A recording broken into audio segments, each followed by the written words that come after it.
ମା, ତୁ ସତରେ ମୋତେ ଜନ୍ମ ଦେଇଥିଲୁ ନା?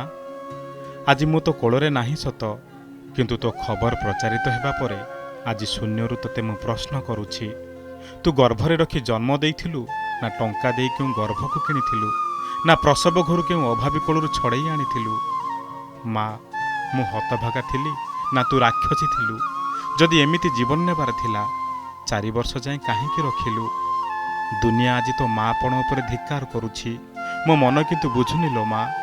ତୋ କଥା ବହୁତ ମନେ ପଡ଼ୁଛି ସେଇ ସମୟର କଥା, ଯେବେ ମୋ କଅଁଳ ଗାଲକୁ ଗେଲ କରି ରାତିରେ ଲୋରି ଗାଇ ଶୁଆଇ ଦେଉଥିଲୁ, ଆଉ ଭୋକ ଲାଗିଲେ ପେଟକୁ ଚିହ୍ନି ଖାଇବାକୁ ଦେଉଥିଲୁ।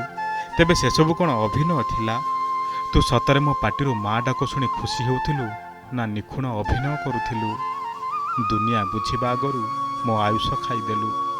ଛାଡ଼, ତତେ ଏସବୁ ପଚାରି ମୋ ନିଷ୍ପାପ ମୁହଁ କାହିଁକି ଖରାପ କରିବି?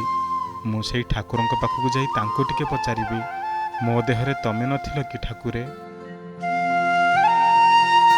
ଏ ହେଉଛନ୍ତି ସେହି ମା, ଯିଏ ଭବିଷ୍ୟତର ଦୁନିଆକୁ ଏଆଇ ବିଷୟରେ ଅବଗତ କରାଇଥାନ୍ତେ। ହେଲେ ନିଜ ପିଲାକୁ ମାରି ସେ ଜଣାଇଦେଲେ, ମାନସିକତା ଯେଉଁଠି ମରିଯାଏ, ସେଠାରେ ଶିକ୍ଷା ମୂଲ୍ୟହୀନ ହୋଇଯାଏ, ଇମୋସନ୍ ବଧିର ରହିଯାଏ। ବେଙ୍ଗାଲୁରୁ ଭିତ୍ତିକ ଷ୍ଟାର୍ଟଅପ୍ ସିଓ ଅଛନ୍ତି ସୂଚନା ସେଠ। ଗୋଆସ୍ଥିତ ସର୍ଭିସ୍ ଆପାର୍ଟମେଣ୍ଟରେ ସୂଚନା ପ୍ରଥମେ ନିଜର 4 ବର୍ଷର ପୁଅକୁ ହତ୍ୟା କରିଥିଲେ। ଏହାପରେ ସେ ନିଜେ ମଧ୍ୟ ଆତ୍ମହତ୍ୟା କରିବା ପାଇଁ ଚେଷ୍ଟା କରିଥିଲେ।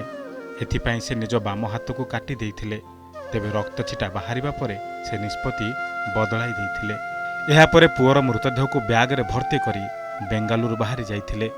ବେଙ୍ଗାଲୁରୁ ଯିବା ପାଇଁ ସେ 30,000 ଟଙ୍କା ଦେଇ ଗୋଟିଏ କାର୍ ମଧ୍ୟ ବୁକ୍ କରିଥିଲେ ବୋଲି ପୋଲିସ ଜାଣିବାକୁ ପାଇଛି। 39 ବର୍ଷୀୟ ସୂଚନା ସେଠଙ୍କୁ ସୋମବାର ପୋଲିସ କର୍ଣ୍ଣାଟକର ଚିତ୍ରଦୁର୍ଗରୁ ଗିରଫ କରିଛି।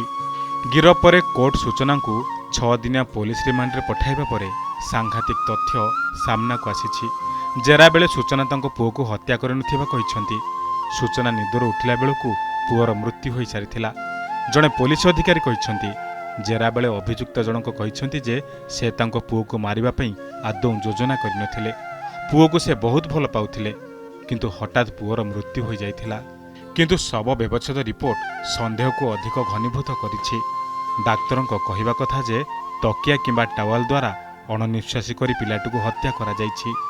ପିଲାଟି ଶୋଇବା ବେଳେ ହିଁ ତାକୁ ହତ୍ୟା କରାଯାଇଛି, କାରଣ ସେ ଛଟପଟ ହେବାର କୌଣସି ସୂଚନା ମିଳିପାରିନାହିଁ। ପୋଷ୍ଟମର୍ଟମ ପରେ କୁନି ପୁଅର ଅନ୍ତ୍ୟେଷ୍ଟିକ୍ରିୟା କରିଛି ବାପା। ଏବେ ଅପେକ୍ଷା ତଦନ୍ତ ସରିବା ପରେ ସତ ସାମ୍ନାକୁ ଆସିବ।